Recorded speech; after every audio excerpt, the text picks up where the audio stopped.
why the suspension of Governor Fubara and his deputy orders is illegal, okay, and unconstitutional. Kenneth Okonkwo tackles Tinubu.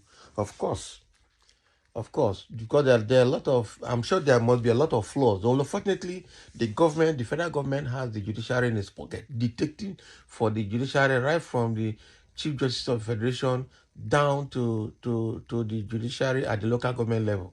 It's quite unfortunate that we're in a system that is completely rotten, absolutely rotten. Can't believe that we're in this mess at this time. So Kenneth Okonkwo raises concern.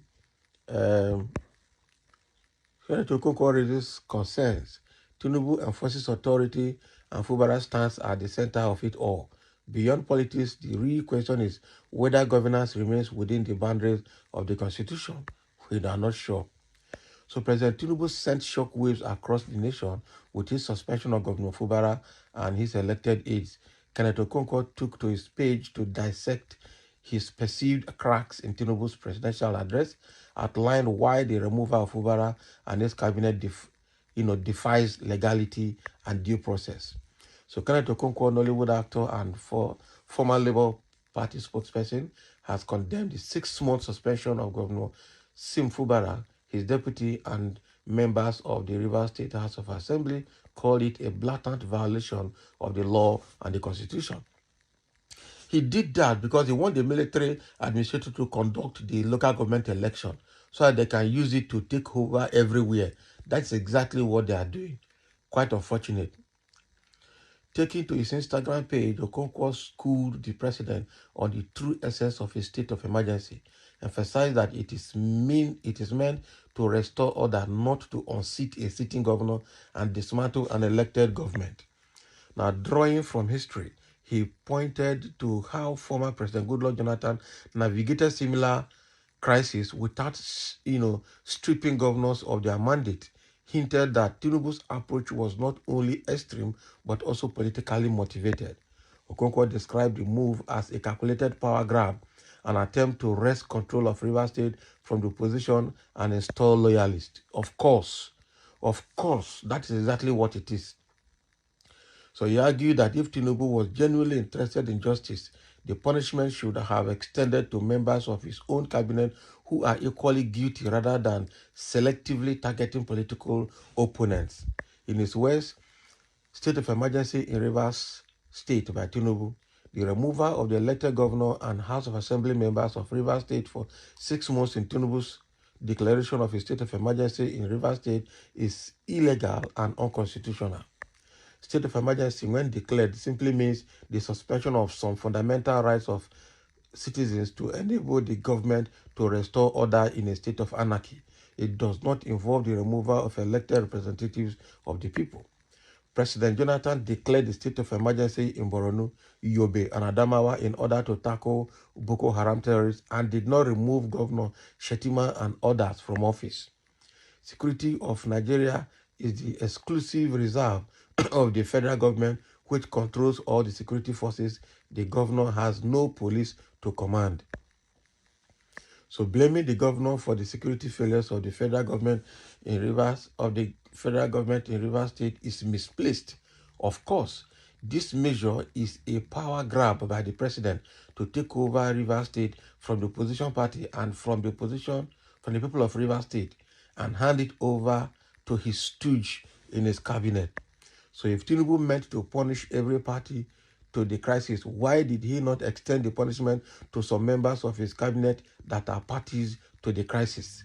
It is in this regard that I urge the National Assembly to reject this illegal removal of the elected representatives of Rivers State and declare it undemocratic. For where Akpabio will never do that, Abbas will never do that because they are in Tinubu's pocket. There is nothing extraordinary with what is happening in Rivers State.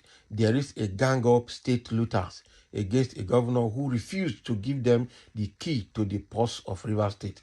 They have been trying to remove him without success because of the support of Rivers people for their governor, necessitating the president trying to remove him through the back door. It is unfortunate that a sitting president will assist in unraveling our democracy. All democratic forces must rise up against this undemocratic act. Exactly. It is a very bad one, I'm telling you. It is a very bad one. Eh? This is a very bad one. What? Because they have used the Supreme Court to cancel all the local government elections that Fubara conducted. They want to use their own forces to conduct the local government elections so that they can put all their people and take control of all the Rivers local government offices. That's what they want to do. Then when they are done with the election, declaring winners, then they can bring Fubara back. Fubara will just become a puppet. And then all the local government chairmen and all the lawmakers will be APC, while only Fubara will be PDP in their midst. It's quite unfortunate that this is happening in Rivers State. And they are also looking for a way to now put Martin Amewule, which is their own person as the Speaker of the Assembly, to become acting governor of Rivers State if care is not taken. Because if for now, Fubara for some reason decide to resign, I'm telling you, the next person to take over will be Martin Amewule. And that is what they're looking for. This is very, very bad. I'm telling you. But again, just like what some quarters are saying, even though Fubara has goodwill to run the state, the Labour Party and some well-meaning politicians were disenfranchised because of this so-called Fubara's government, which is very bad. And that is why some people are saying that these people, disenfranchised Labour Party and other well-meaning Rivers politicians, they rigged everything violently. So now God has thrown fire into their camp. That's how some people are interpreting it. But generally, we can see that Fubara meant well for the people of Rivers State. But unfortunately, the so-called cabals and the vultures and the hyenas of Rivers don't want to let peace reign. Quite unfortunate. Really, really unfortunate. And somebody said in the comment section that, look, the world is watching. As always, Okonkwo, it means that you are one of those people behind Fubara to make things worse to this stage in the River State. Look at what this one is saying. When you hear his name, you know where it's coming from. Someone said, we saw democracy and the rule of law last during Goodluck Jonathan, and that is true. And that is true. Kenneth Okonkwo, you are truly a lawyer. You nailed the point. All because of 2027 after woeful performance. And that is true.